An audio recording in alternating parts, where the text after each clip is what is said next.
Bonjour, dans ce tuto, je vais vous montrer comment installer et paramétrer l'extension Compress JPEG NPNG Images pour compresser les images que vous allez téléverser dans la bibliothèque des médias de votre WordPress.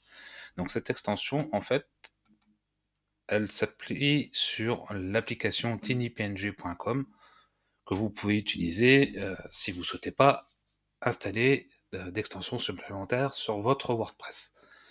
La différence, c'est que si vous utilisez l'application en direct, il va vous falloir téléverser tous vos fichiers ici, les récupérer ensuite pour les téléverser dans votre bibliothèque de médias. Donc c'est pour ça qu'aujourd'hui, je vous propose d'utiliser plutôt leur extension, puisque vous allez voir qu'on ne va pas quitter l'administration de notre WordPress. Donc je pars du principe que vous avez installé et activé l'extension, et aussitôt l'activation, donc vous arrivez sur le panneau des extensions dans votre WordPress.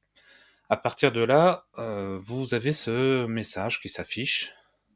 Veuillez vous inscrire ou fournir une clé d'API pour commencer la compression des images. Donc je vous invite à cliquer sur ce lien qui va vous amener donc sur la page de paramétrage. Mais avant cela, je veux vous montrer les deux endroits où vous aurez accès au paramétrage une fois que ceux-ci ont été faits. Donc la première option, c'est de passer par l'onglet des extensions et de cliquer sur Réglages, juste en dessous de Compress, JPEG, NPNG, Images. Et la deuxième solution, c'est d'aller dans l'onglet Réglages et de cliquer sur Compress, JPEG, PNG, Images. Voilà, maintenant qu'on a vu ça, on continue au niveau des réglages. Donc la première chose à faire, c'est soit de créer un compte si vous n'en avez pas déjà un sur Tinify, soit vous avez déjà un compte, auquel cas vous venez saisir la clé d'API ici. Donc pour créer votre compte, c'est pas compliqué, il vous suffit d'indiquer donc votre nom, nom plus prénom, full name, ainsi que votre adresse email pour la création du compte, et donc recevoir vos identifiants. Donc moi, comme j'ai déjà un compte, je ne vais pas en créer un, je vais saisir ma clé d'API. Tout simplement, je ne vais pas la montrer publiquement, donc je vais mettre la vidéo en pause et je reprendrai une fois que ma clé d'API sera saisie.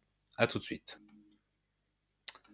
Voilà, donc j'ai saisi et validé ma clé d'API, et donc vous voyez que à la place du formulaire de saisie de clé d'API ou de création de compte, vous avez ce message, votre compte est connecté, vous avez effectué le nombre de compressions ce mois-ci. Donc si vous n'en avez jamais fait, forcément vous aurez 0 compression, et vous avez un lien pour éventuellement modifier la clé d'API. Donc ensuite on va passer aux réglages. Donc les premiers réglages concernent les nouveaux téléversements d'images, c'est-à-dire que les téléversements qui vont être faits après l'installation et l'activation de l'extension, donc à partir de ce moment-là. Donc compresser les nouvelles images en arrière-plan, c'est ce qui est recommandé. Donc moi je vous invite à laisser ce réglage-là. On va pas s'occuper des autres, sauf si vous voulez pas de compression automatique des nouvelles images. Alors ça peut servir si vous utilisez une des fonctionnalités qu'on va voir après, qui permet de redimensionner les images qu'on téléverse, parce que si vous voulez. Sur les articles, pour les images mises en avant, on va dire qu'on va limiter les tailles d'image à 800 pixels de large, par exemple.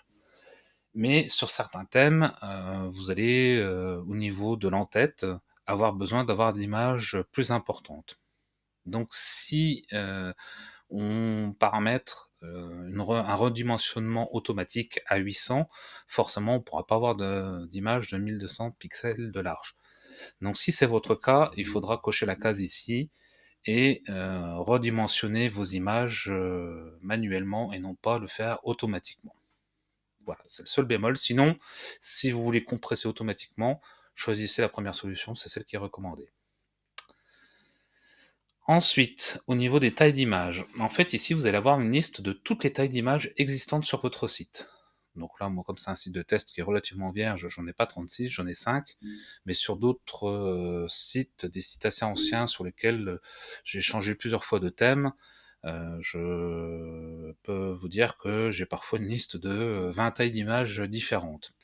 Donc vous cochez toutes les tailles que vous souhaitez voir compressées et décochez celles que vous voulez pas voir compressées. Pardon. Donc après vous avez l'indication en fonction de ce que vous avez coché du nombre d'images que vous pourrez compresser gratuitement chaque mois. Donc il faut savoir que vous avez l'équivalent de 500 crédits. Donc en fait un crédit par taille d'image. Donc on arrive bien à 100 images vu que j'ai 5 tailles d'images pour chaque image. Voilà.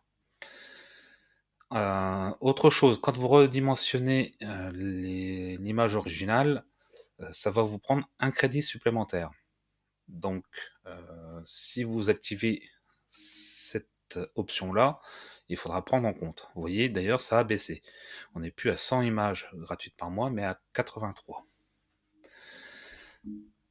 Alors, au niveau du redimensionnement, ça peut être utile si vous publiez régulièrement des articles, et surtout si vous êtes plusieurs personnes à pouvoir téléverser des images sur votre site, parce que vous aurez toujours un canard boiteux qui ne respectera pas les consignes en termes de dimension d'image, et vous allez vite vous retrouver avec des images très très lourdes. Pour donner un exemple, un site que j'ai créé il y a un peu plus d'1 an et que j'ai dû déménager 1 an après, puisque l'hébergeur choisi n'était pas efficace, un site d'une association de voitures anciennes, et qui télécharge quand même pas mal d'images de leur sortie.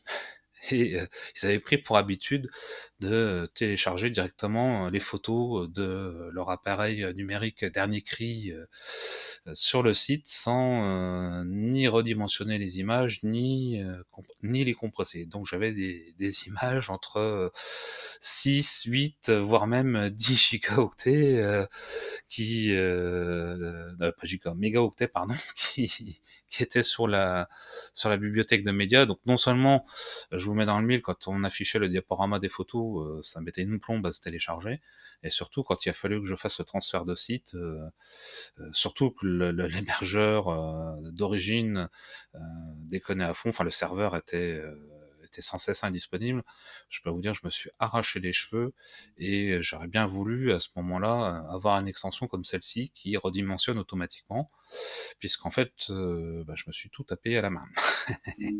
Donc ça peut être utile.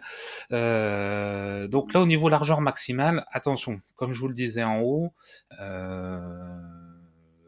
mettez une taille qui va pas vous empêcher de télécharger des images plus importantes dont vous auriez besoin sur votre site. C'est-à-dire que, encore une fois, je prends l'exemple de l'entête. Si vous voulez mettre une entête avec une image de 1800 pixels de large, là, ne mettez pas plus que 1800 pixels, sinon vous ne pourrez jamais téléverser votre image. Enfin, vous ne l'aurez jamais en 1800 pixels.